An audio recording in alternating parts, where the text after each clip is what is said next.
Hello everyone and welcome back. This is Sleepless Ninja. Today I'm going to show you a little trick that I figured out. I'm sure someone else before me has figured this out too. It's nothing crazy, and basically it's for the Slingbox Solo. As you can see, Slingbox, if you've never seen one before, is not too big.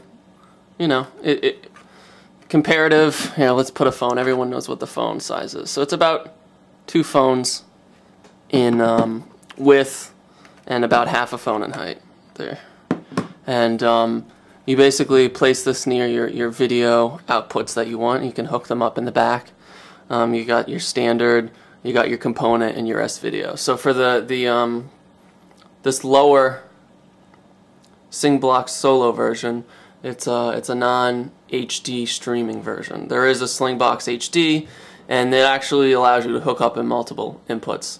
But the trick that I'm going to show you today is actually hooking up multiple inputs for the Slingbox Solo. The reason why you can't hook up multiple inputs is because there's only one audio in. Now you might look at these, and this is actually in and out. So say you had your cable box, and then you wanted to hook it up to your TV. You would need to take advantage of both jacks. So you can't actually have two audio ins here, or two video components ins here. It's a strict in and a strict out. And this is not an HDMI, that's actually USB used to update firmware and things like that.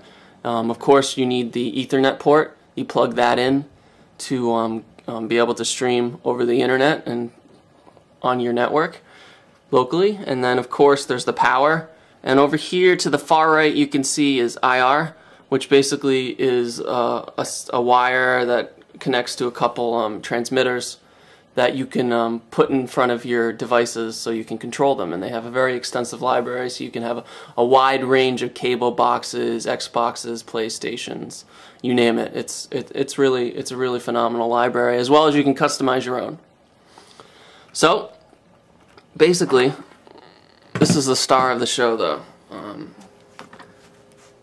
So you have your normal audio in, red and white, and normally you would just plug your devices into the audio in, and you could only plug one in. But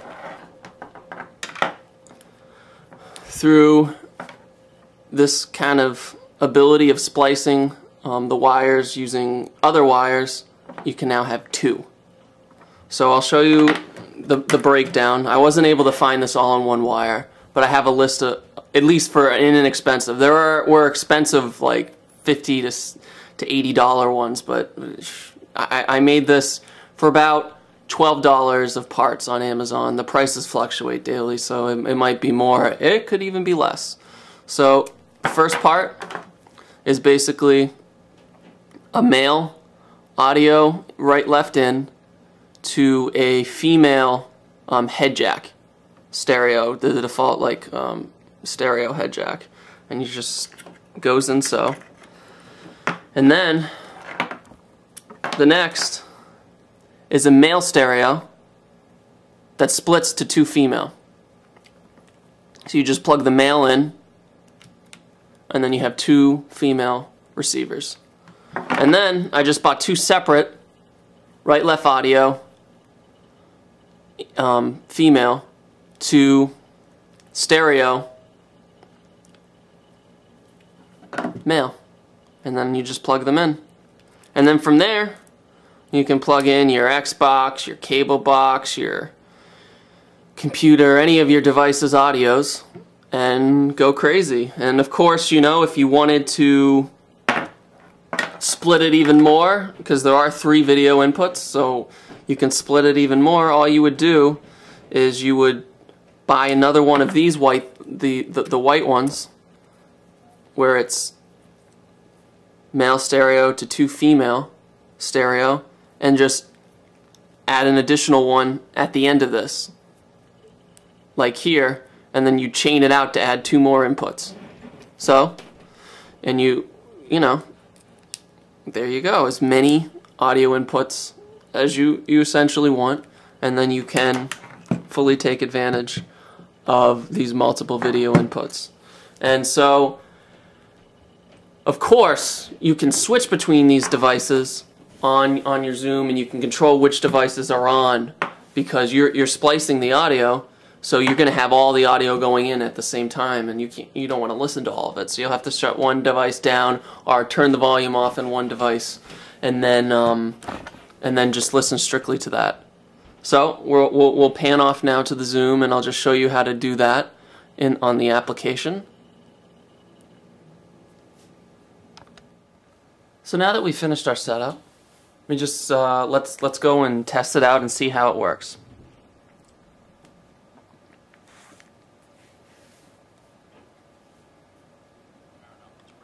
So here we are. This is actually my Xbox on right now, and it is when you can see the Xbox has audio.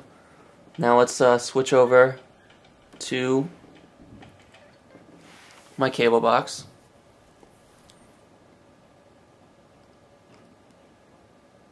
Just taking a second to get the content from my cable box.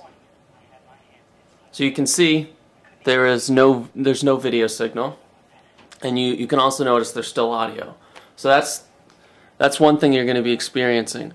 Since we are joining the audio together to take advantage of this little hack to save money, one of the devices has to be powered off at all times, which is fine. It's worked out for me, and you can still do all that from the interface, so it's not a huge issue. So all we have to do to turn this device on is go into miscellaneous and then power on off, and you can see there we go. So now what we want to do is we want to switch back and turn the Xbox off. That way we can fully listen to just one audio and enjoy the experience on the cable box. So all we have to do is click on power off. Now of course, if your devices have just a volume control, you can just turn the volume down on that device and you don't even have to worry. Oh, must have not registered. We're just gonna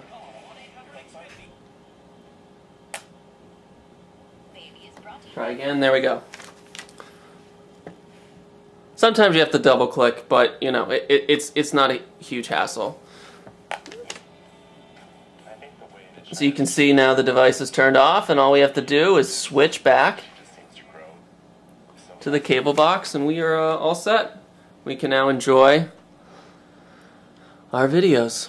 So I hope this really helped. I hope this benefits you, saves everyone a little bit of money if they don't want to lay down for the HD because they don't want to take advantage of it or don't use any HD. I mean, the quality without the HD is still phenomenally well, so you know, why not save $100 or so bucks on just adding this cheap little wire addition. So if you like this video, please subscribe to my channel. I really appreciate you watching and all your positive feedback and comments. If there's anything wrong, please let me know. I would love to make this better for you. Thank you, everyone. Have a wonderful day.